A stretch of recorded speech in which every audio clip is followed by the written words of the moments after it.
Certainly more interesting. Well, there, she said. By the time I woke up the next morning, I was already a lot better, though once again Juniper did not send Pearl to wake me, and I slept late.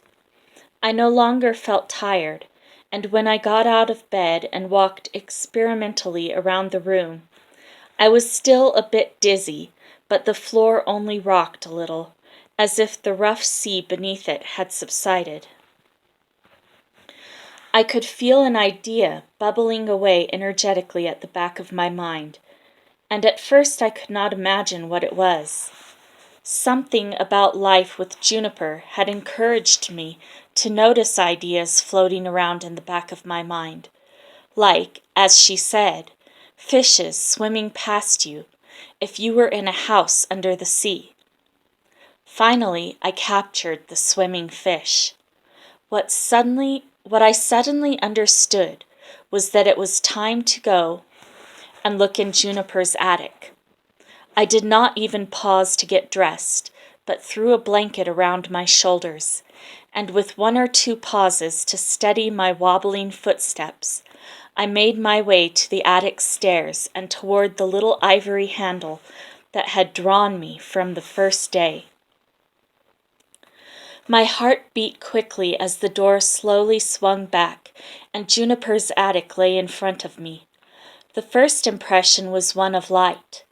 Not only were there windows on two sides of the room, but there were windows in the roof of it. Below the roof windows, in the center of the room, stood a huge upright loom, the threads weighted with stones. I had often seen looms before. Maeve, I dimly remembered, had a loom, but I had never seen one so large, nor one threaded in such a variety of colors. Women in the village either made clothes in the dull brown color you got from dyeing with crotal, or else they wove precious fabrics in red, white, and black, the colors of the Holy Trinity. There were certainly reds, whites, and blacks in Juniper's work, but they were blended with greens and yellows, with blues and purples and violets, with browns and corals, vivid scarlets, and the most delicate pinks.